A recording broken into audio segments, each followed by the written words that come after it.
dobry wieczór Państwu. Witamy na kolacji czwartkowej, tym razem w trójkę, nie czwórkę. Od razu musimy usprawiedliwić Pawła Jerzowskiego, któremu wypadły sprawy rodzinne i niestety nie może być. Ja witam oczywiście jak co tydzień Mateusz Lech, Maciej Kapitan Lisowski oraz nasz gość Artur Micek. Na pewno większość z Was go zna. Jeżeli widzowie Kremlinki go nie znają, to Artur, proszę powiedz dwa słowa o sobie, czym ty się zajmujesz. Zajmuję się generalnie konfliktem ukraińsko-rosyjskim, wojną na wschodzie, plus ogólnie historią wojskowości, że tak powiem. A ja dodam od siebie, że na kanale Kapitan Lisowski Artur Micek znany jest bardzo dobrze pod hasłem Starszy nad mapą, więc w sumie to już około roku współpracujemy w tym zakresie. Tak, już rok czasu. Ja mam pytanie, Maciek. Kto był pierwszy u ciebie?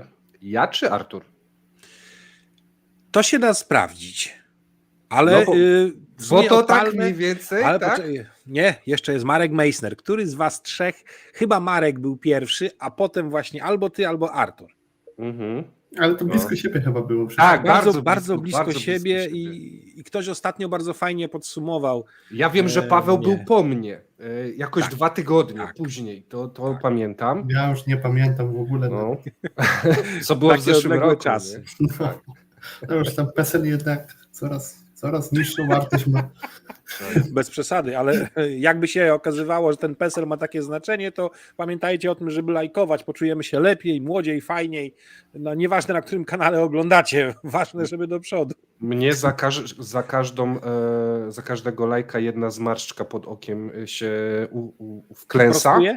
Tak, prostuje, a za subskrypcję chudnę o kilo. Bardzo chciałbym schudnąć. To jest dobry sposób. Każdy coś inwestuje, widzę. Tak, wchodzę w projekt. Mi zostaje chyba DX2 tylko. No czekaj, pokaż, ciągle jesteś czarny, nie narzekaj. No tak. Na szczęście telewizja kłamie, pamiętajcie o tym. Tak, dalej cię mylą z Wypartowiczem. No dobra, ale moi drodzy, adrem, bo zaraz zaczniemy dostawać tutaj ochrzan słowny, pisemny na czacie. Więc moi drodzy, skoro jest Artur, którego ściągnęliśmy tutaj, na szczęście nie musieliśmy podstępu używać. Ja przerzucę Artura do góry, bo jakbym pokazywał, co nasi widzowie piszą, to go będę zasłaniał. A tak to... O. Zgadza się, prawo gościa jest zawsze odpowiednie. A dziękuję bardzo. Więc w związku z powyższym porozmawiamy na pewno o temacie konfliktu, który ja jednak będę się opierał, żeby nazywać rosyjsko-ukraińskim. Zawsze jako pierwszy podaje się tego, kto był tym złym, agresywnym. Obroni się Ukraina, więc rosyjsko-ukraiński konflikt, w razie czego delikatnie dotrzemy do tematów ekonomicznych z tym związanych wspólnie z Mateuszem, albo raczej pod Mateusza w tym momencie bardziej kierownictwem, bo ma niektóre niepokojące niestety wiadomości. I w razie czego sięgniemy również po tematy bliskowschodnie, ale będziemy też przyglądać się temu, co widać na naszym czacie w temacie pytań, które ewentualnie zadajecie, żebyśmy mogli też w razie czego na to poodpowiadać. I tak to mniej więcej będzie dzisiaj wyglądało, ale przede wszystkim i nade wszystko głos będzie miał Artur. Mamy do niego troszeczkę pytań i jeśli się będzie podobało, pamiętajcie o lajkowaniu, komentowaniu, subskrybowaniu obydwu kanałów, na których możecie nas oglądać, wspieraniu naszych kanałów, bo YouTube na bardzo pstrym jako łaska koni jeździ w ostatnim czasie i to dzięki waszej właśnie pomocy i wsparciu w większym stopniu możemy realizować nasze pomysły i naszą tą hobbystyczną pracę, niż by się wydawało, patrząc na YouTube'a. Dokładnie. Słuchajcie, przez to, że ostatnie tygodnie miałem takie troszkę zawirowane, to poza tematami ekonomicznymi bardzo mało śledziłem informacji z frontu. Powiedzcie mi, co się dzieje. Widziałem dzisiaj na Twitterze, że Rosjanie zrobili sobie kuku znowu. Rosjanie zrobili rekonstrukcję bitwy pod Wuhłedarem. Tak. Ponoć udała się rekonstrukcja, była bardzo... Tak. Powiem ci, że przerosła chyba nawet tamtą bitwę. Tak. Wstępnie można powiedzieć, że naprawdę wysłali bardzo dobre jednostki rekonstrukcyjne. Mhm. Nie no, tak już bez żartów mówiąc, no to Rosjanie... Radnym nawet, nie? Tak. Znaczy, mi się wydaje, że Rosjanie przelicytowali troszeczkę, jeśli chodzi o ten atak. Na zasadzie takiej, że dobra, skoncentrujemy tam siły, to Ukraińcy już na pewno nie uwierzą, że kolejny raz popełniły taki błąd, a więc ich zaskoczymy. A Ukraińcy co na to?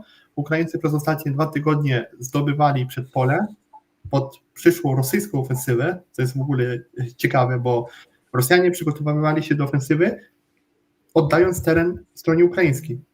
W wyniku walk. No, to nie były duże zyski terenowe, ale to były jakieś tam wymierne zyski terenowe w regionie Wodiane, Opytnego przede wszystkim.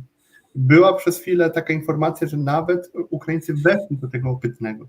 Były informacje, że może nawet Rosjanie wycofają się w region lotniska donieckiego. Były takie informacje. No i co mieliśmy w ostatnich 72 godzinach? Niby niespodziewany atak rosyjski. Tak naprawdę z tego, co już wiadomo, to Ukraińcy się go spodziewali i go dość wcześnie wykryli. No i ten atak skończył się wstępnie unicestwieniem minimum już 2 batalionowych grup bojowych, czyli łącznie około tam 30 paru czołgów, około 60 do 80 różnych pojazdów pancernych zniszczonych, uszkodzonych. Straty w ludziach ciężkie do oszacowania. Nie odważę się na razie tutaj powiedzieć, w jakich liczbach, bo to jest wróżenie z fusów. Znaczy, no ja się pokusiłem już wczoraj i zasadniczo wszystko wskazuje na to, że nie były to złe dane. Dane to były ukraińskie. Od rzecznika ichniejszej Gwardii Narodowej mówiąc 820 plus zabitych. Teraz już wiemy, że to jest bliżej 1000. No i sprzętowo 91 BWP transporterów opancerzonych i 34 czołgi i kilkadziesiąt jeszcze samochodów, różnego rodzaju ciężarówek. I wygląda na to, że w tą stronę się to mniej więcej układa na tym poziomie. Tak, w tą stronę się to układa, co nie znaczy, że tyle jest, bo ja się w ostatnim czasie wolę się opierać na tych materiałach, że tak powiem, wizualnych, a tutaj tych materiałów jest coraz więcej. One jeszcze nie potwierdzają tego, co mówi strona ukraińska, co nie zmienia faktu, że te straty po stronie rosyjskiej są duże. To tak na marginesie tylko wspomnę jedną rzecz, jak tam dla osób, które śledzą moje kanały. Jeszcze raz chciałbym powtórzyć, znaczy mój kanał, przepraszam, że publikuję... Właśnie chciałem zapytać, jaki masz jeszcze jeden, bo ja znam jeden i mówię, może czegoś nie śledzę. Drugi jest tajny. Okay. Ale tak już abstrahując, to ja na przykład publikuję codziennie te dane oficjalne ukraińskie, jeśli chodzi o straty rosyjskie, ale no to należy zawsze, i to zawsze powtarzałem, traktować przez palce. Bo te realne straty to jest materiał wizualny razy 30%, tak to można ostrożnie szacować. Czyli to, co na przykład Oryx podaje, razy 30% i mamy mniej więcej jakieś takie w miarę obiektywne... 130. 130% chyba. No tak, no doliczamy do tych strat rosyjskich... Doliczamy do tego 30%, czyli razy 30%, tak, no razy 130%, przepraszam. To są takie straty w miarę obiektywne. Mogą być większe, mogą być mniejsze po stronie rosyjskiej. Ja się skłaniam, że są większe, jeśli chodzi o zużyty sprzęt zniszczony, którego nie widzieliśmy, bo nieraz wybuchały magazyny amunicji i na przykład była dziura w ziemi. I pytanie, co tam było? A mogło być tam na przykład 5 BWP-ów, które przestały istnieć. Więc to jest wróżenie z fusów. Straty, które Ukraińcy podają, na pewno są trochę zawyżone. Straty, które podają Rosjanie, jeśli chodzi o stronę ukraińską, są na pewno zawyżone, bo to jest naprawdę już odjazd całkowity. A jeśli chodzi o to, co się ostatnio stało, no to Rosjanie po raz kolejny popełnili błąd, po raz kolejny przeprowadzili operację w stylu, już nawet powiem szczerze, że po 2 Radarem lepiej im wychodziło atakowanie niż teraz pod Awdijiwką. Teraz powtórzyli Kijów, dosłownie wydarzenia z lutego, z marca z Kijowa 2022 roku. Po 2 Radarem walczyły elitarne jednostki piechoty morskiej. Tutaj tak, jakieś jednostki mobików, nie wiadomo skąd. Ale zobacz, ile to było czołgów. Tak. To były T-62.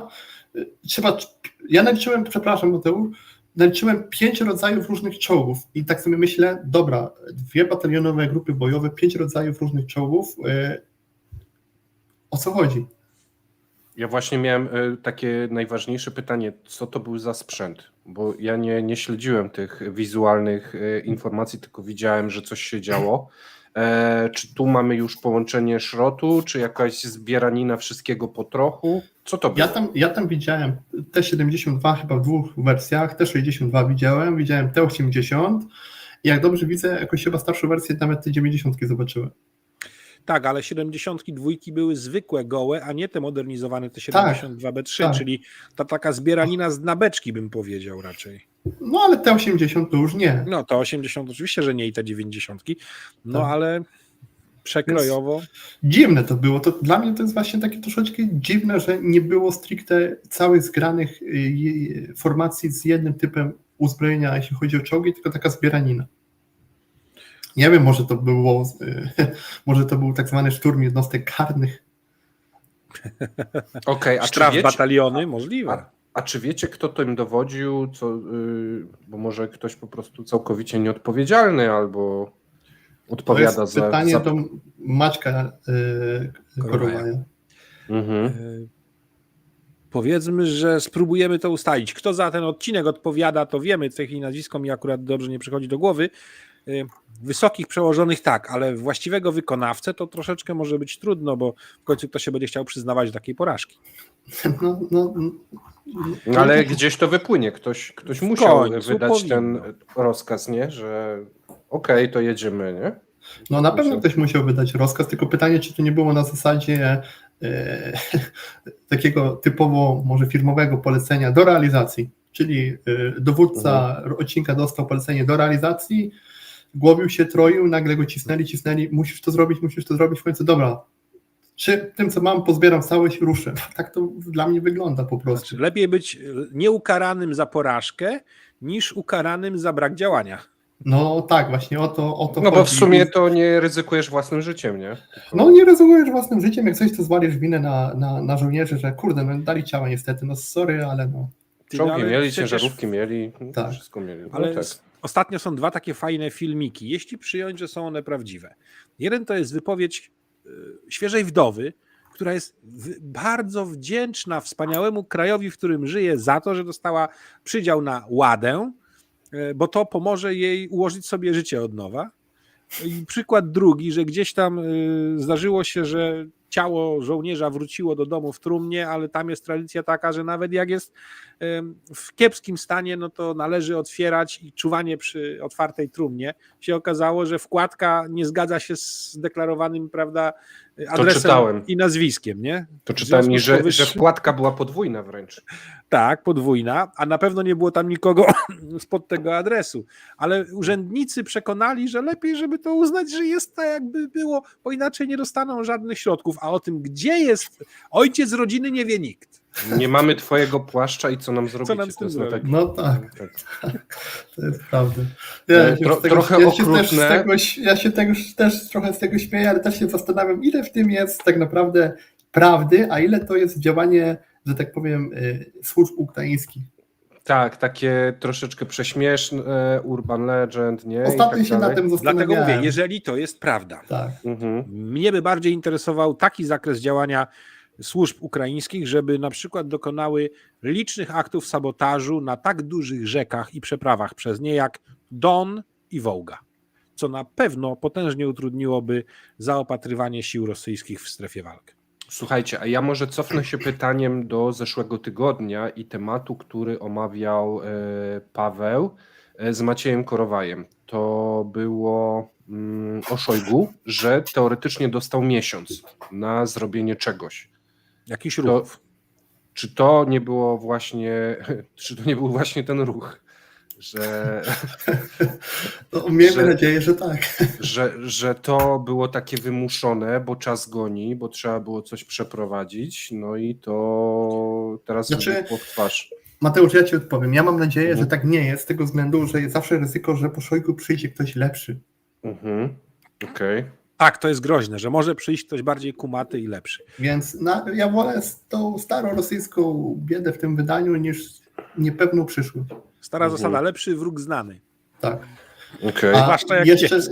Tak, a jeszcze jedna rzecz na marginesie odnośnie tego rosyjskiego ataku, bardzo ciekawe zdarzenie, które troszeczkę przeszło bez echa, to jest wysadzenie w powietrze dzisiaj w nocy mostu, znaczy wiaduktu, przepraszam, nad linią kolejową na autostradzie chociaż to nie wygląda jak autostrada, między Gorłówką a Donieckiem. Dla mnie to jest bardzo ciekawe wydarzenie, które może nie utrudni, a troszeczkę przeszkodzi w logistyce rosyjskiej na północy Awdijiwki i mnie ciekawi, jak do tego doszło, bo zwróćcie uwagę na jedną rzecz. Ten most został wysadzony, znaczy wiadukt, przepraszam, nie jakimś tam jednym małym ładunkiem, on nie otrzymał trafienia z HIMARS-a, tylko tam był założony kawał ładunku wybuchowego i jakoś Ukraińcy musieli się tam dostać i to mnie zaciekawiło i to mocno, Szczerze że mówiąc, Ukraińcy w takim regionie są w stanie działać na zapleczu rosyjskim.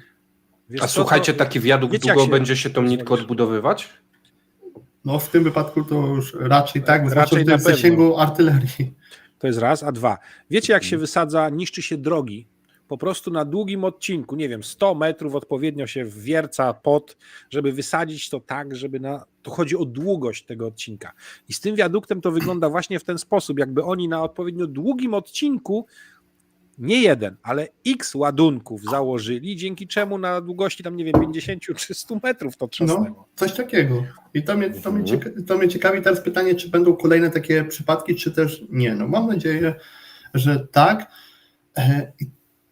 Biorąc pod uwagę ten obszar frontu, czyli ten kierunek już nawet nie na Awdijiwkę, tylko na Gorłówkę, bo to jest tak naprawdę kierunek trochę na Gorłówkę, no to jest jedno z większych wydarzeń w ostatnim czasie. Tak, a dla ruskich to jest taki właśnie rejon wyjściowy do działań na tą północną Awdijiwkę, nie? Tak.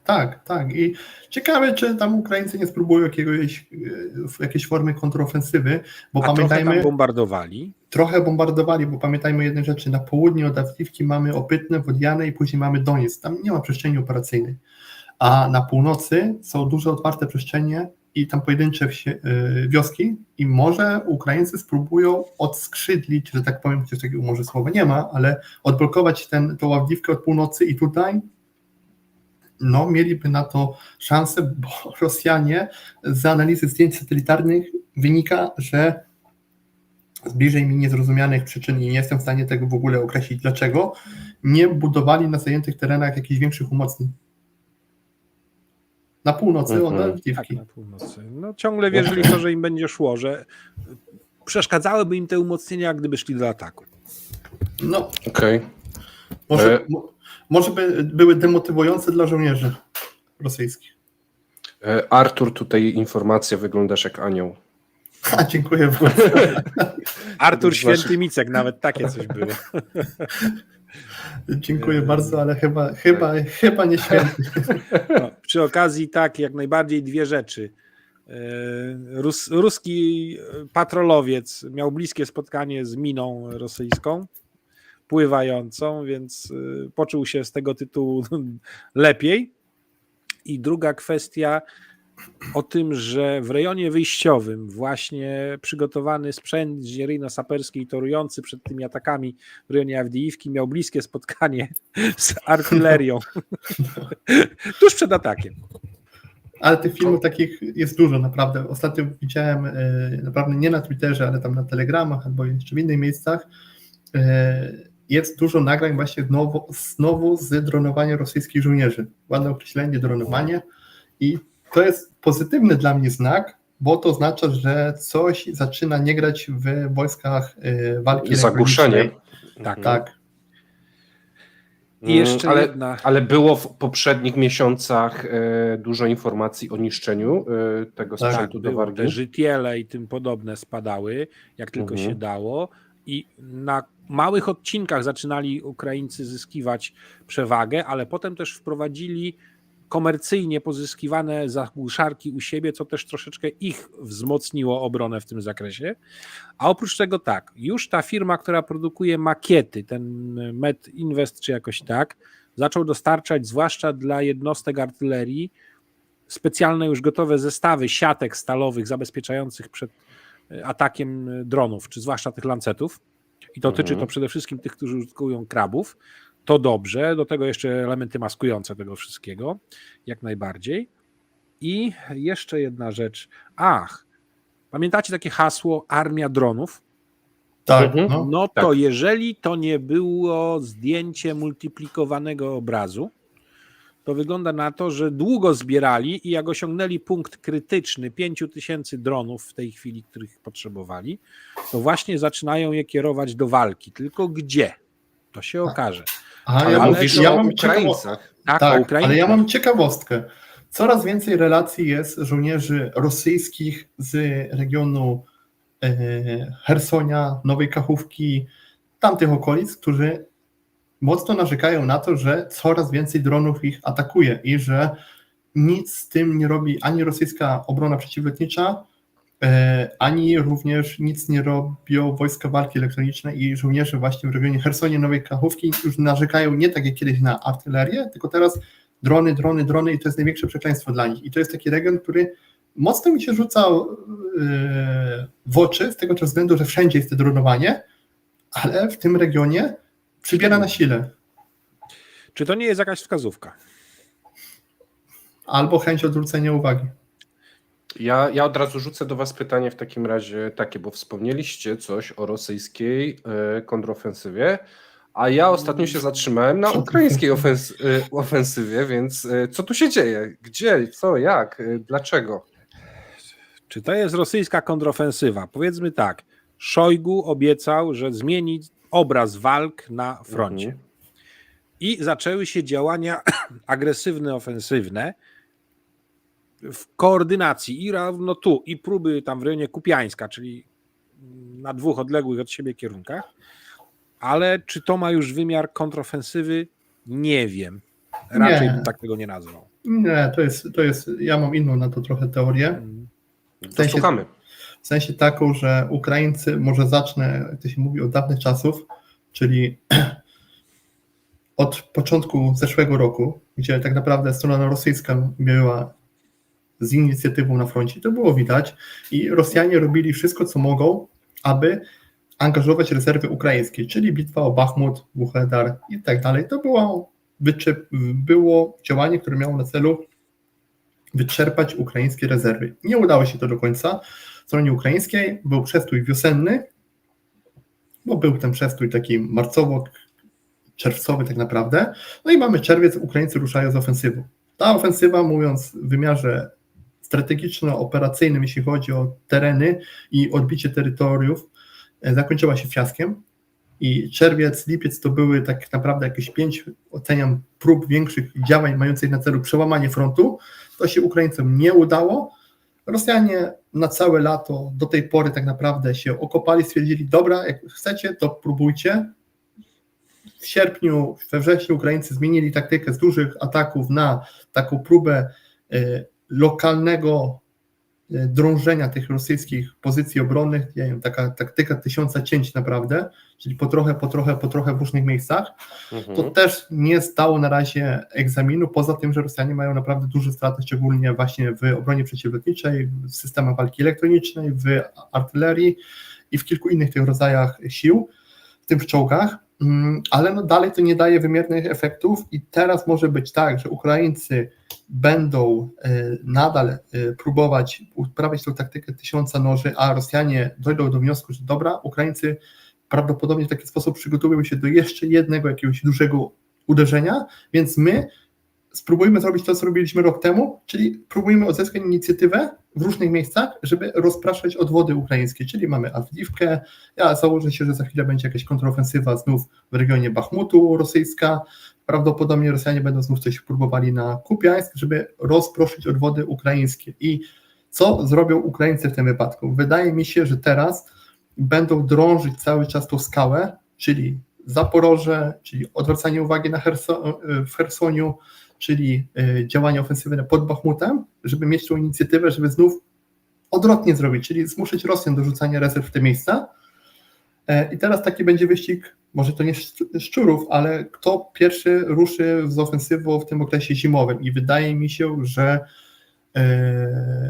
to zależy od postawy władz rosyjskich, ale jestem przekonany, że Rosjanie chyba idą na obronę tego, co mają i ofensywy rosyjskiej w zimę nie będzie, a to, co w chwili obecnej widzimy, to jest po prostu próba wyczerpania rezerw ukraińskich, a Rosjanie w taki sposób przygotowują się do kolejnej ofensywy ukraińskiej, bo odpowiedzmy sobie na jeszcze jedno ważne pytanie, na pytanie takie, jakie Ukraińcy ponieśli w tej ofensywie letniej straty. może to brutalnie zabrzmi, ale straty w ludziach są akceptowalne. Mało tego, straty w ludziach są na tyle małe, a doświadczenie bojowe wielu żołnierzy na tyle duże, że tak naprawdę jakoś to się bilansuje. Brutalne, ale prawdziwe. Straty w sprzęcie po stronie I ukraińskiej mówisz to są. jako żołnierz, bo część widzów może nie wiedzieć, no ale służyłeś, a teraz służysz znowu, czy bo miałeś Nie, wracać? teraz na razie. Ale nie. jako żołnierz spędziłeś kilka lat, nie? Więc wiesz, co tak, mówisz. ale Trochę czasu spędził. Tak. ale w wypadku takiego globalnego patrzenia na wojnę, no to, że nie wiem, mamy 10 żołnierzy, jeden stracił nogę, jeden zginął, ale mamy 8 doświadczonych Mhm. i możemy ich wykorzystać później do dalszych działań ofensywnych, mając już doświadczenie tych 8. Jest to, mówiąc brutalnie, akceptowalne, no ale jeśli mówimy o wojnie, to nie możemy żyć w świecie jakiejś fantastyki, że nie będziemy akceptować pewnych strat. To jest brutalne, ale prawdziwe. I teraz Ukraińcy Ukraińcy zachowali duże zasoby ludzkie, w tym dość mocno doświadczone, jeśli chodzi o udział w walkach. Mają też nadal duże rezerwy, jeśli chodzi o jednostki i sprzęt i wydaje mi się, że będą w grudniu dalej próbowali bić głową w mur, czyli w tą rosyjską obronę i być może teraz to jakoś przełamią, ale teraz będziemy widzieć raczej, ale to jest skrócenie z usłów, przez 2 miesiące tak zwaną zgniłą wojnę. Zgniłą wojnę? No tak, błoto, woda, walka pojedynczymi plutonami. Stopy Tak. okopowe, przemarznięcia Tak, znowu i tak dalej. będzie. Tak, i Rosjanie, i Ukraińcy może spróbują wykorzystać znów takie coś, że Rosjanie będą nieprzygotowani dobrze do zimy. Znowu nie będą? W sensie poprzednie doświadczenia z poprzedniego roku nie sprawiły, że teraz będzie lepiej? No nie, no są przecież na telegramach doniesienia rosyjskich żołnierzy, że zbliża się zima, a oni w ogóle nawet nie widzieli jeszcze nic zimowego i nikt nic im nie obiecuje, jeśli chodzi o wyposażenie zimowe, a dzisiaj w nocy już robią się zimne. Okay. Tak, a ja teraz bym przypomniał 2 rzeczy. Jedna rzecz to jest, oprócz tego sprzętu na zimę, jest taka, że ja nie zgadzam się z tym, co niektórzy próbują wciskać za wszelką cenę wręcz i trzeba ich banować, że to jest wojna domowa. To nie jest wojna domowa, to jest obrona niepodległego państwa, które może i było prawie upadłe ze względu na swój sposób funkcjonowania, ale było niepodległe. Jest to obrona tegoż państwa i narodu przed agresją innego państwa rosyjską, żadna wojna domowa. To jest raz. 2. Pojawiły się tutaj ciekawe sugestie na czacie, do kogo można ze znanych postaci w literaturze porównać sympatycznego pana Szojgu. Więc było tak. Sierżant Garcia z Zorro. Murgrabia z Janosika. No nie, no bez przesady. Nowa postać Szojgu the Killer z Mortal Kombat. Co jeszcze ciekawego? Coś tam przy Szwejku też by się ktoś znalazł ciekawy, ale generalnie no, taka trochę oferma sztabowa, ale której trzeba słuchać. Jej, Maciek, Toady, właśnie. Toady. A ja ci przypominam o inicjatywie budowy pomnika Putina. Tak, Sedes. Pamiętasz? Tak. W sumie to powinniśmy odpalić zrzutkę na to. To ma sens.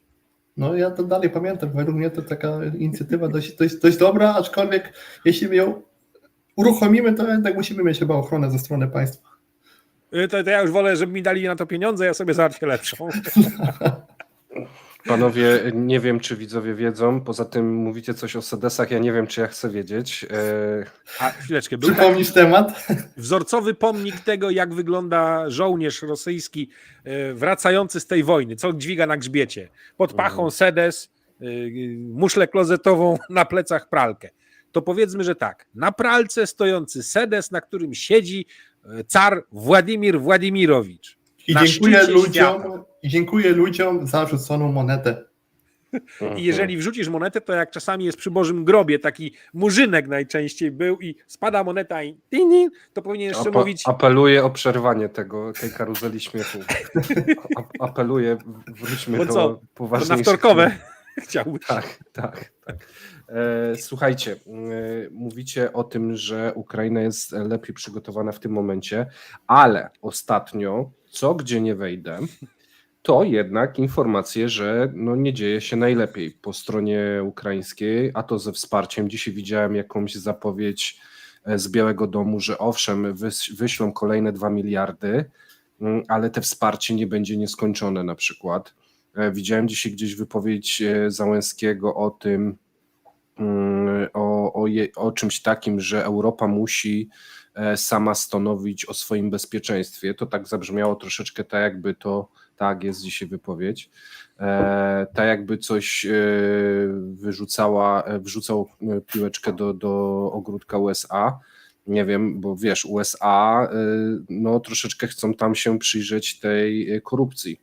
Jak to wygląda od wewnątrz? Czy widać jakieś oznaki takiego zmęczenia tą wojną, braków?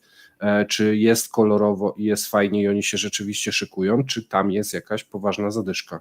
Nie no, widać to, co mówisz, to w mojej ocenie jest rzeczywiście widać i to już mówiłem o tym tak naprawdę na początku tego roku, że Ukraińcy potrzebują sukcesu i mamy tak marzec, kwiecień, maj, czerwiec, lipiec, sierpień, wrzesień, teraz październik i Ukraina nie ma sukcesu żadnego. Poza jakimiś tam rzeczami stricte militarnymi, jak zatopienie w suchym doku, znaczy nie zatopienie, zniszczenie w suchym doku okrętu podwodnego i tak dalej. I tego, co się wydarzyło wczoraj czy dzisiaj, tak? No tak, ale to są rzeczy dla społeczeństwa. Zobrazuję to w wojskowy sposób.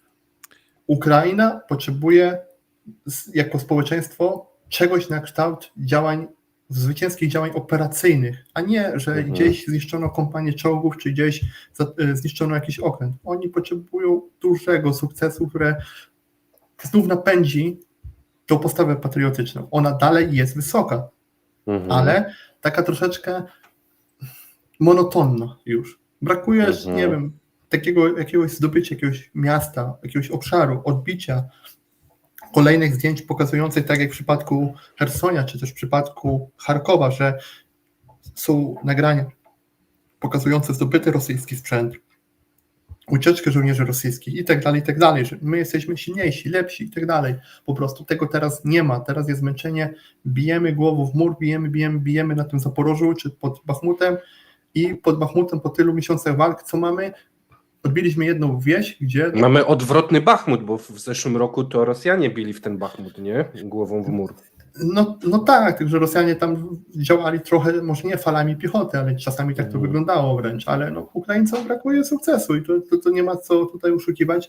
Jeśli władze ukraińskie myślą dalej o rzeczywistym kontynuowaniu tej wojny, potrzebny jest im jakiś sukces. Ja nie mówię, że nagle zajęcie Krymu, ale jakiś większy postęp terytorialny musi być zaliczony po stronie ukraińskiej. To mowa jest o jakimś obszarze, nie wiem, jakbym miał strzelać w granicach 400 km² to minimum. Słuchajcie, to taki temat.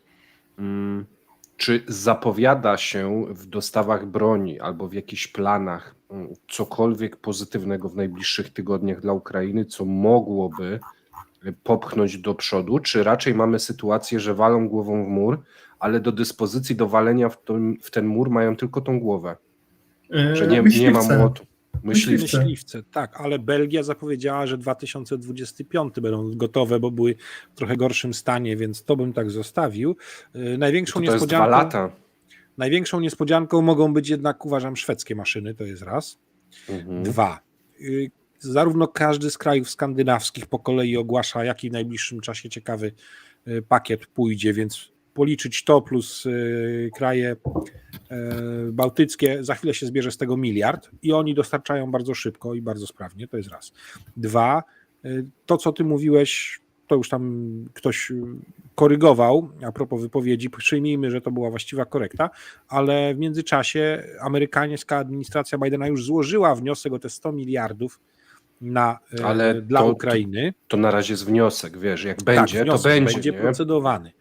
Ale tak, duńska administracja finansowa już zwolniła 1,7 miliarda z tych środków, które były zatrzymane. I tylko teraz nie jestem pewien, czy to były odsetki od zatrzymanych chyba środków. Tak jak w przypadku Belgii chyba też odsetki. Ja ci wejdę słowo, tylko żeby mi nie wyleciało. Kreatywna księgowość, to co robią Amerykanie. Czyli nagle, o Jezu, pomyliliśmy się o 6 miliardów w dostawach dla Ukrainy. To też.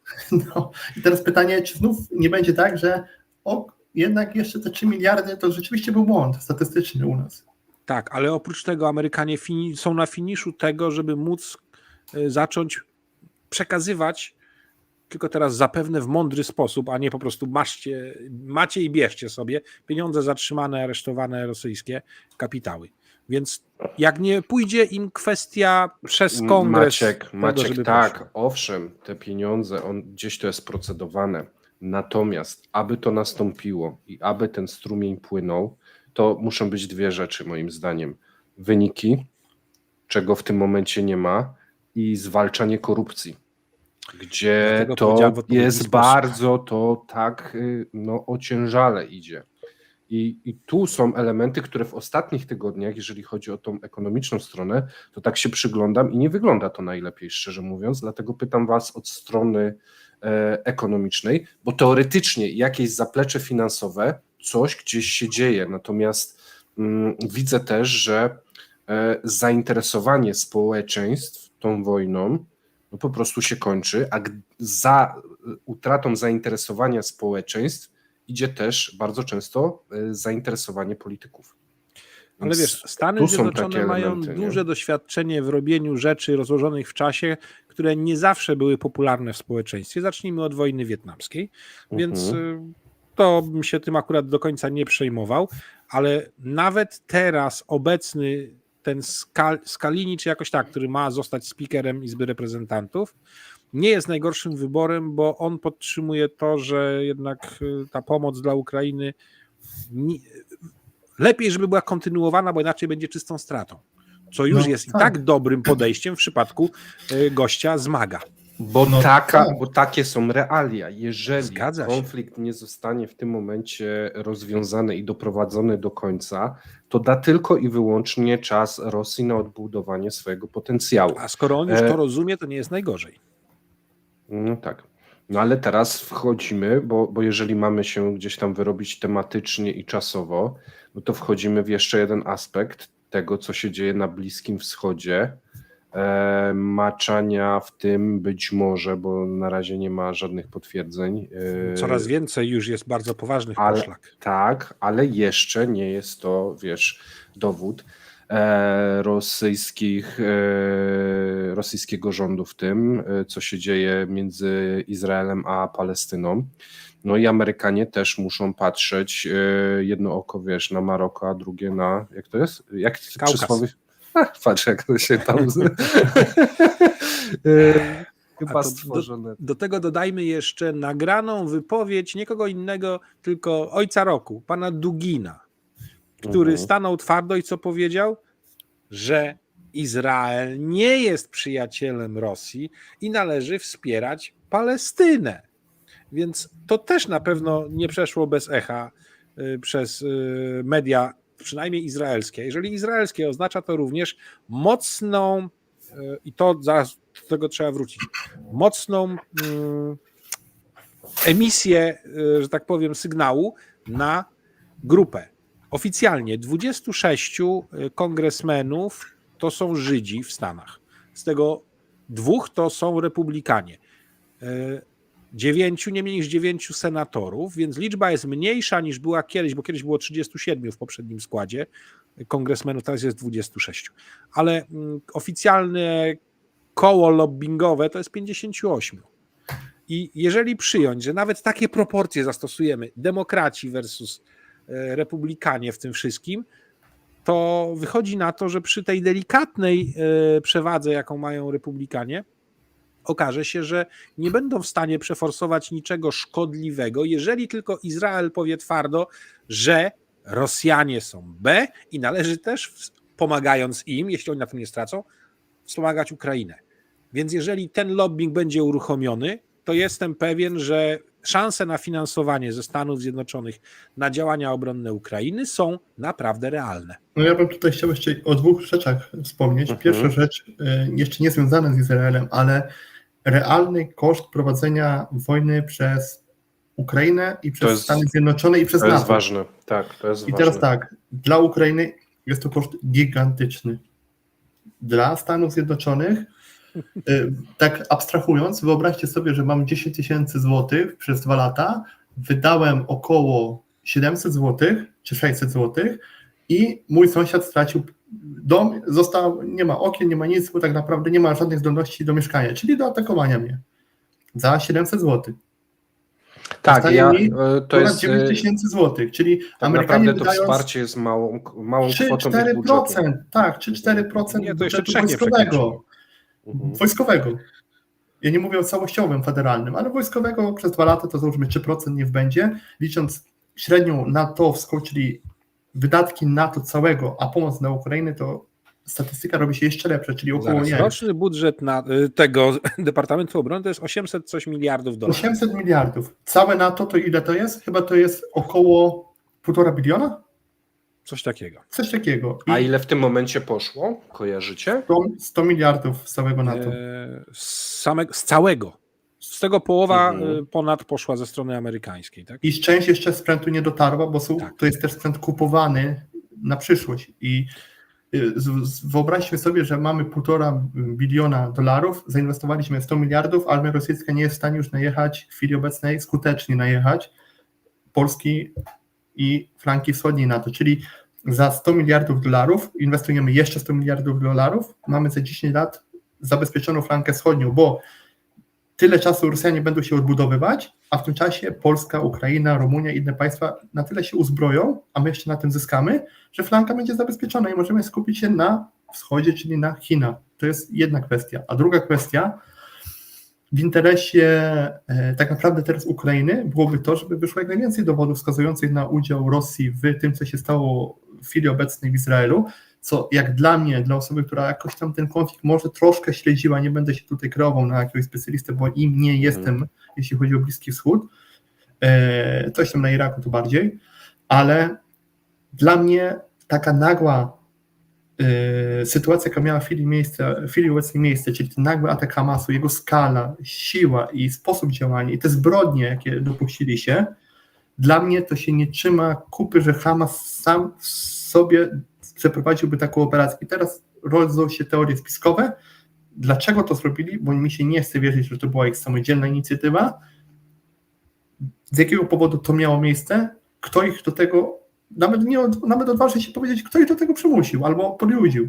Bo Słuchajcie, to ja na marginesie, tylko dokończę, ja na marginesie traktuję to, że to była jakaś oddolna inicjatywa Palestyńczyków. Mi się wydaje, że oni mogli paść ofiarą jakiejś siły zewnętrznej, która ich nakręciła do tego, co w chwili obecnej ma miejsce. I teraz, jeśli te dowody wypłyną, to będzie to na plus dla Ukrainy. Tak. To słuchajcie, ja mam do was pytanie, bo dzisiaj przeczytałem, tylko nie zapisałem sobie tej informacji z jakiego to było źródła. Ponoć we wrześniu satelita szpiegowski rosyjski przesunął swoją te orbitowanie nad Izrael. Czy wy to widzieliście, tą informację? Czy Nie. wy to potwierdzacie? Ja bym musiał to sobie gdzieś odszukać. Że Odszukaj, chyba... zweryfikujemy to u Krzyśka Kurdyły, który jest dobrym. Ale to jest bardzo łatwo odszukać, choćby nawet na różnych forach astronomicznych, gdzie śledzi się ruch obiektów tego typu. Słuchajcie, kontynuujcie temat, a ja spróbuję to namierzyć szybciutko i zaraz wam podam. Bo No to gdzieś to wracając na pewno jeszcze mamy. do tego w tym momencie naszego Bliskiego Wschodu, to trzeba zauważyć jedną rzecz. To, co się w tej chwili dzieje tam, powoduje, że oczywiście Amerykanie muszą się temu przyglądać, wysyłają 2 grupy lotniskowcowe, czyli są w stanie obrócić państwo wielkości Libanu w perzynę pod wieloma względami, takie 2 grupy bojowe, tym co mają, nie tylko samoloty, ale również różnego rodzaju pociski i uzbrojenie, łącznie z artyleryjskim. Ceny gazu na giełdach, na neutral gas, oczywiście skoczyły z poziomu tam około 2,80 do 3,20-3,30 dolara za taką jednostkę przeliczeniową, jaka tam była wtedy podawana na potrzeby tej giełdy, bo jednym z eksporterów do Europy gazu jest właśnie Izrael z pól tam znajdujących się pomiędzy ich wybrzeżem a Cyprem. Więc sprawy mają już zasięg większy niż tylko lokalny w tym względzie. Do tego wszystkiego Jordania, która udostępnia swoje bazy dla Amerykanów do ewentualnej interwencji, powoduje, że nie jest jednolite podejście krajów arabskich tamtego regionu do samego konfliktu, no ale to raczej świadczy o tym, że Jordańczycy, zwani też czasami Szwajcarią Arabów, że taki kraj najbardziej patrzący na interesy, tak zadziałali, ale oni mają też złe doświadczenia z uchodźcami palestyńskimi, bo mało tego kraju też nie wywrócili. No tak. To też trzeba o tym pamiętać. Słuchajcie, nie znalazłem, widzowie, gdybyście gdzieś rzuciło wam się w oczy taka informacja, to wrzućcie nam tą informację, gdzie to jest, a ja na razie się wycofuję, bo może ktoś to napisał i usunął potem jako niewłaściwe. Dobra, a przy okazji jeszcze kwestii satelitarnych. Właśnie Korea Południowa ogłosiła zakończenie umowy z Rosją w zakresie wynoszenia przez rosyjskie rakiety nośne ich satelitów, no bo z powodu sankcji nie są w stanie tego realizować Rosjanie. Tak, no to już wiesz, Tak. tam ich te kosmodromy już od dłuższego czasu, no Tak. tak średnio, więc... We Wrocławiu no. brak zasilania? Nie wiem, nadajemy. No ty z Wrocławia. Ja no, nadaję, tak. my nie. Czyli Wrocław może pojedyncza ulica i tyle. Pewnie tak. Dobra, słuchajcie, myślicie, że to się rozleje mocniej? Czy raczej będzie to ograniczone Izrael-Palestyna? Amerykańskie lotniskowce chyba są zimnym prysznicem dla wszystkich w regionie. No i to jest chyba najkrótsza odpowiedź, jaka mogła być treściwa. No bo... Ale wojna będzie bardzo, wydaje mi się, po tym co się stało, że bardzo brutalna. Izrael raczej tutaj pójdzie na całość. Nie jestem specem od tego, nie chcę się kierować, to są takie moje wewnętrzne przekonania, że po tym co się stało, po tych wszystkich egzekucjach, po tym jaka taka trauma rozlała się po społeczeństwie izraelskim i po tym, mówiąc też brutalnie i tak bez ogródek, że Izrael wykorzysta teraz tą taką troszeczkę słabą pozycję Palestyńczyków na arenie międzynarodowej i będzie próbował jak najwięcej ugrać na swoją korzyść. Oczywiście Palestyna, tutaj ta wschodnia, jak najbardziej będzie dalej istnieć, ale strefa Gazy, tutaj losy mogą być różne w chwili obecnej. Ale tu są właśnie dwie bardzo ważne wypowiedzi. Jeden to minister energetyki i zasobów, a drugi minister obrony. Minister energetyki i zasobów powiedział, nie będzie wody, nie będzie prądu, nie będzie gazu, tego i tamtego. Tak długo, jak porwani obywatele Izraela nie zostaną wydani z powrotem Izraelowi. A że są traktowani jako żywe tarcze przez Hamas, no to już wiadomo, że te wszystkie elementy niezbędne do funkcjonowania, nawet nie mówię do cywilizowanego życia, do funkcjonowania tej enklawy, tam nie wrócą. Najbardziej ucierpi ludność cywilna, a nie Hamas, który ma swoje zapasy. Tak, ale jeszcze jedna rzecz. Pamiętajcie o jednej rzeczy. Mamy wojnę, patrzmy całościowo na to, co się dzieje. Mamy wojnę na Ukrainie i izolację Rosji pod względem energetycznym. Czy Zachodowi opłaca się teraz wojna na Bliskim Wschodzie? Absolutnie nie. I Nie. mowa jest o tych dwóch lotniskowcach, a prawda jest taka, że z tego co wiem, chyba w Zatoce Perskiej albo na Oceanie Indyjskim, muszę sprawdzić, ale wydaje mi się, że jest jeden amerykański lotniskowiec, bo zawsze tam jest. Tak. Dwa będą na Morzu Śródziemnym. Brytyjczycy wysyłają swój lotniskowiec, to już jest więcej niż pewne. Możliwe, że Francuzi też i Włosi mają swoje te pseudolotniskowce i jeden z nich też ma się szykować, więc mamy 7 jednostek, plus jeszcze są amerykańskie okręty desantowe, które są dla Amerykanów, że tak powiem, małymi zabawkami, dla Europejczyków są dużymi lotniskowcami, tylko nazwanymi okrętem desantowym. Więc wydaje mi się, że Zachód podjął decyzję, przygaśmy region swoją obecnością militarną, żeby móc spokojnie pozyskiwać z tego źródła ropę i gaz. A to, co zrobią sobie Izraelczycy z strefą Gazy, niech sobie robią co chcą. To słuchajcie, to może ja wrzucę informację, bo my z Pawłem zrobiliśmy w dniu wczorajszym taki odcinek, tak, jak ewentualnie ten konflikt może wpływać ekonomicznie na Rosję. To widzów, którzy nie widzieli, odsyłam do tego odcinka, bo tam chyba godzinę omawialiśmy różne scenariusze, ale słuchajcie, dla Rosji ewentualnie rozlanie się konfliktu na Bliskim Wschodzie, co oznacza, na rynkach na świecie będzie brakować benzyny, to znaczy będzie brakować ropy, i ta ropa wystrzeli w górę. Co widzimy obecnie? Obecnie ropa podrożała w stosunku do tego, jakie ceny były na początku roku i Rosji udało się przełamać price cap na ropę, czyli te, że $60 za baryłkę. Widać, że sytuacja budżetowa im się odrobinę poprawiła. Tam ma to związek z różnymi rzeczami wewnętrznymi, takimi jak podnoszenie podatków, kar, opłat, wpływy z VAT wzrosły i tak dalej, ale nie bez przyczyny są też podniesione ceny ropy na rynku. Gdyby sytuacja na Bliskim Wschodzie się rozlała, to źródła ropy z wielu krajów w okolicy mogłyby zostać zniszczone i pojawiłaby się Sam panika. transport zakłócony Tak, wystarczy. Tak, więc ropa byłaby bardzo droga, brakowałoby jej na świecie i no niestety Rosja by mogła powiedzieć, słuchajcie, a my mamy. Zakończcie konflikt, przyduście Ukrainę, zakończmy ten konflikt, zróbmy jakiś rozejm, bo się Bliski Wschód pali i będziemy handlować. Więc wiecie, tu jest sytuacja pod tym względem ekonomicznie. Rosja, jeżeli postawiła na Palestynę albo na zaognienie konfliktu, no to gdyby to się wydarzyło, no to niestety ona może na tym wszystkim bardzo skorzystać. I Jeżeli to chce- jest jedna z tak. najważniejszych przesłanek potwierdzająca fakt mocnego, agenturalnego zaangażowania Rosji w sprawy na Bliskim Wschodzie teraz.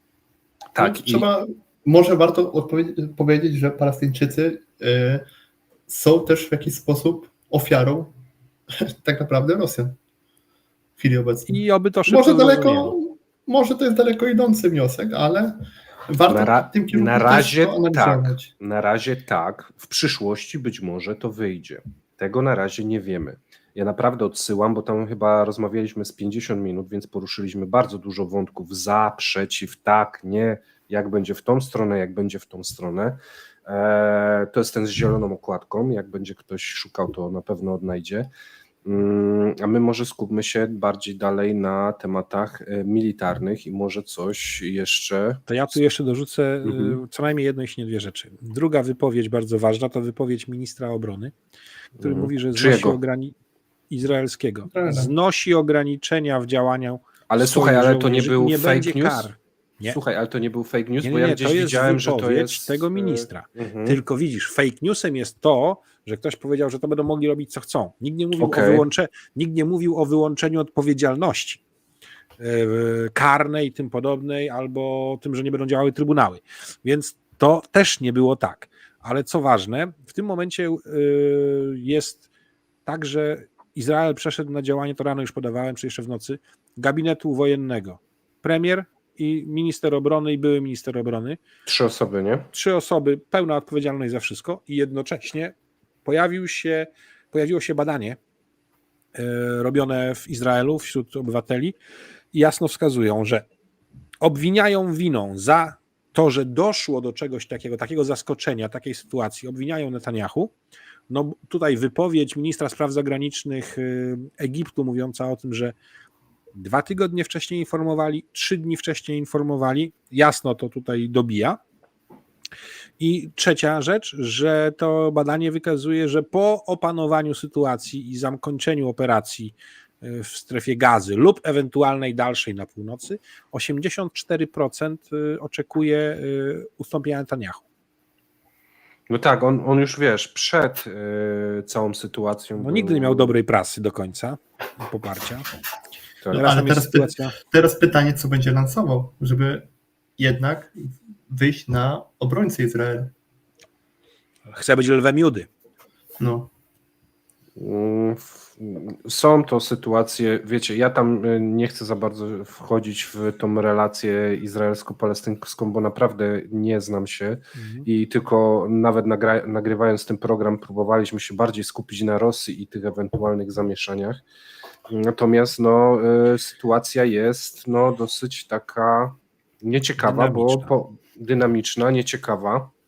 Gdzieś już dzisiaj słyszałem też o Pakistanie, że tu też pytanie, czy to była wypowiedź jakaś sprawdzona, bo szczerze mówiąc scrollowałem tylko, że gdyby rozpoczęła się operacja lądowa Izraela, no to Pakistan coś tam chciałby wesprzeć w jakiś sposób Palestynę, ale nie mam pojęcia, co to było. Czy to znowu jakieś takie, wiecie, tematy. Tu się robi troszeczkę śmiesznie, bo wyobraźcie sobie, Arabia Saudyjska interweniowała w Jemenie. To ci, z którymi Arabia Saudyjska de facto walczyła, powiedzieli teraz, niech Arabia Saudyjska przepuści nas, my pojedziemy wspierać naszych braci w Palestynie. Wiesz co, czym by to się skończyło, taki przejazd przez Arabię Saudyjską, więc tu zaczyna się robić trochę nawet śmiesznie. No wysłanie na pomoc Pakistańczyków, no to chyba chętnie by się pozbyli swoich pasztunów, tych, którzy są głównym zapleczem, prawda, Talibanu i tak dalej. Czemu nie? Też w to raczej w związku z tym nie wierzę, ale to, co jest na pewno, to jest korpus irańskich strażników rewolucji razem z Hezbollahem. Jest to udokumentowane na terytorium Syrii. Niekoniecznie jest to syryjska sprężyna, ponieważ no, tam jest wojna domowa w tej Syrii jednocześnie cały czas. No, tak, i dzisiejszy atak lotnictwa izraelskiego. I dzisiejszy atak lotnictwa izraelskiego na 2 porty lotnicze. Międzynarodowy w Damaszku, żeby nie przylatywali właśnie chłopcy z Iranu i w Aleppo. No Więc... i to, ale powiem Ci, to był ze strony Izraela w tej sytuacji, jaka w chwili ma miejsce obecnie, bardzo odważny ruch. Powiedziałbym, że kontrowersyjny co najmniej. To słuchajcie, to ja mam do was pytanie, bo wielu widzów Kremlinki może nie wiem.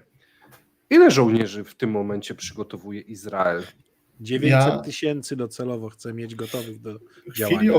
W chwili obecnej, z tego co czytałem, to jest ponad różne tutaj są źródła, 700 000 żołnierzy, przy czym żołnierzy zawodowych, poborowych, którzy się szkolą, rezerwistów powołanych i żołnierzy, że tak powiem, w tak zwanej tej szybkiej rezerwie, czyli w ciągu kilku godzin w stanie są stawić się do jednostek, czyli mamy 700 000 ludzi tak naprawdę pod bronią, albo w parę godzin jeszcze może być pod bronią. Docelowo jest mowa chyba właśnie rzeczywiście gdzieś około 900 000. To jest złącznie z siłami bezpieczeństwa tak zwanymi. Nawet do 1 000 000 tam niektórzy mówią, że z siłami bezpieczeństwa. To jest 10% społeczeństwa. 10% właśnie ja chciałem to powiedzieć, że słuchajcie, tam to jest bardzo drogi interes. I to nie bez powodu się dzieje takie coś. Jeżeli oni się na takie coś zdecydowali i to ma ich dużo kosztować, to znaczy, że chcą przeprowadzić coś, co da im efekt na długi okres. Efektem takim najprawdopodobniej może być kwestia siłowego rozwiązania sprawy strefy Gazy, czyli pełnego przesiedlenia stamtąd ludności. Do Egiptu się nie uda, bo egipska armia od razu się postawi na granicy i nichu. Korytarz humanitarny. Nie drażnić. Korytarz humanitarny dobra, ale Egipt gdzie można ich przesiedlić? Liban.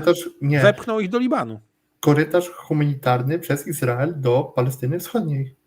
Albo do wschodniej Palestyny, czyli do autonomii palestyńskiej, tak to nazwijmy, bo kiedyś strefa Gazy też była autonomią palestyńską, ale w wyniku przewrotu wojskowego doszło do przejęcia władzy przez Hamas. Tak, i zobaczcie, i to nie będzie kontrowersyjne aż tak mocno, bo Izrael powie, ale my ich przesiedlamy w lepsze warunki z getta tak naprawdę, jak sami sobie zrobili, bo tak to można powiedzieć. Odcinając rury. Tak, kierujemy ich do Palestyny, do autonomii palestyńskiej. Mało tego, jak Izrael dobrze rozegrał, to jeszcze udzielamy wsparcia medycznego, robimy tamto i tak dalej, więc marketingowo są w stanie to dobrze sprzedać z jednej strony władze Izraela, pomimo tego, co w chwili obecnej dzieje się w strefie Gazy. I to jest takie troszeczkę abstrakcyjne, że tutaj szturmujemy, załóżmy, strefę Gazy i ją bombardujemy, ale tworzymy korytarz humanitarny. Więc to jest bardzo cwana zagrywka i to spadnie na co? Spadnie na budżet autonomii palestyńskiej, a jednocześnie mamy tak, Szwecja zaczyna procedurę sprawdzania, czy zasadne jest dalsze finansowanie przez nich autonomii palestyńskiej, skoro dzieją się takie straszne rzeczy na obywatelach łącznie z dziećmi izraelskich. Niemcy też muszą zacząć tą dyskusję, jednocześnie zapowiada Scholz, bo u niego zapowiedzi, a działanie to są dwie różne rzeczy, że będzie delegalizował Hamas i te sprawy. te demonstracje poparcia dla Palestyńczyków były bardzo nieciekawe w Berlinie i konsekwencją tego ma być właśnie to zwalczanie tego ekstremizmu palestyńskiego w Niemczech i 350 milionów euro, jakie w budżecie przyszłego roku miało być, też się mogą rozpłynąć.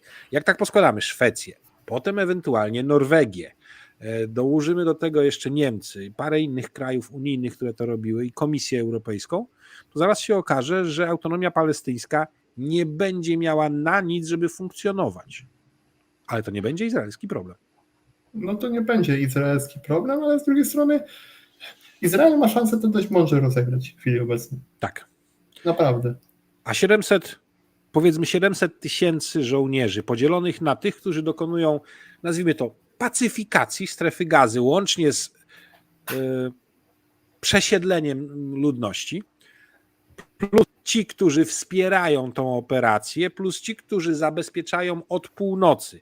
Bo jeśli przyjąć, że z terenu Jordanii będą raczej tylko ataki Hezbollahu, ale z terenu Libanu to już mogą być większe uderzenia i z terenu Syrii również, i zabezpieczenie tego północnego i północno-wschodniego odcinka granicy, nawet niech to będzie dobre 100, jeśli nie 200 tysięcy ludzi, to dzieląc to wszystko odpowiednio, są w stanie po raz pierwszy od 1973 roku przeprowadzić taką akcję zabezpieczenia na długi czas jednej południowej swojej flanki. Tak, i to jednej z najbardziej problematycznych. Tak. No okej. Panowie, minęła godzina. Pytanie, czy chcecie jeszcze napomknąć coś o Polsce, czy na dzisiaj kończymy? Może Polskę, słuchajcie, mamy 3 dni do wyborów, może Polskę sobie odpuśćmy. Ja jestem Politycznie absolutnie. apolityczny. Tak, więc tematy ewentualnie polskie wrócimy za tydzień. Dzisiaj już nie chcemy podpalać atmosfery. Myślę, że można się zawijać, chyba że macie jeszcze jakieś pytania lub konkluzje. Jakąś No, taką ja mam prośbę do puentę Rosjan. można zrobić. Do Rosjan masz apel. Tak, Okej. mam apel, gorący apel, że naprawdę brakowało takich filmów jak spod Awdijiwki ostatnio i żeby to tak jednak częściej robili. Zdrowa konkurencja jest po to, żebyście się między sobą chcieli wykazać. Niech się kolejni wykażą to, jak dobrzy są w planowaniu i realizowaniu takich zadań. Okej. To jest pozytywny challenge. Życzymy im rozrywkowej zabawy. Tak. Dobrze. A ja życzę, żeby nastał pokój na świecie i moglibyśmy się zająć czymś innym. Nie ma takich szans. Jeszcze długo nie, a potem niestety wcale. Żeby można się zająć ekonomią już tylko i wyłącznie. Słuchajcie, no to by było na tyle. Dzięki serdecznie, Artur, że wpadłeś na tą Również naszą dziękuję. wspólną kolację. Zapraszamy Cię zawsze, jeżeli masz ochotę. Dziękujemy widzom. Prosimy o lajki i komentarze pod filmami, żeby nakarmić algorytm. Jeżeli oglądacie ten film, a jeszcze nie subskrybujecie któregoś z naszych kanałów, to bardzo prosimy o kliknięcie subskrypcji. Bardzo nam to pomoże w rozwoju, a Wy będziecie mieli informacje o nadchodzących filmach. A jednocześnie chciałbym zrobić pewien pozytywny spoiler. Osoby, z którymi planujemy w najbliższym czasie mieć ciekawe spotkania, to między innymi pan profesor Lubina w tematach chińskich, bo sięgniemy poza Europę. Dogadujemy właśnie te tematy. Masz wiadomość w tym zakresie do zapoznania się, Mati, więc... Widziałem, nic nie zrozumiałem. To Niedługo będzie nowa książka pana profesora, więc akurat przed premierą książki dobrze będzie porozmawiać o tym, co się w niej znajduje, a to jest naprawdę mądry człowiek. Profesor Daniel Boćkowski po tym, jak wystartował rok akademicki, też musi opanować wszystko, więc w najbliższym czasie też to będzie. I Mateusz Broncel z War Newsa też jak najbardziej w najbliższym czasie będzie tutaj jakimś gościem. Oczywiście postaramy się dorzucić kolejnych i tutaj Joasia Kędzierska też nieśmiało o sobie przypomniała. Ja zapraszałem ją i powiedziałem Tak, nawet, tak. że was wyłączę i będę z nią tylko rozmawiał, jeżeli będziecie się za bardzo z nią kłócić. Czy ty Więc uważasz, że ja nie będę w stanie podołać dyskusji? Także Joasia Kędzierska też w jakimś tam najbliższym rozsądnym czasie się pojawi, więc spokojnie, moi drodzy.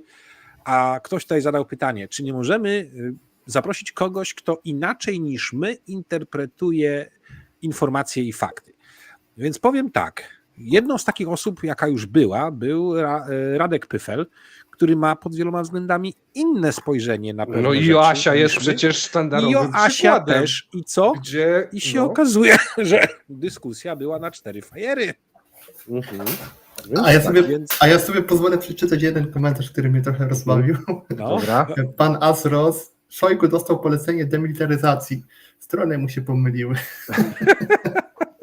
Dobra, nie, dobra. Szojgu jest dobry. Hodowca Dobra. reniferów we właściwym czasie i we właściwym miejscu. To mu trzeba Dobra. powiedzieć. To w takim Dobra. razie miłego Pozdrawiamy wieczoru wam serdecznie, życzę. miłego wieczoru. Pozdrawiam, dziękuję. Cześć. Trzymajcie się, cześć.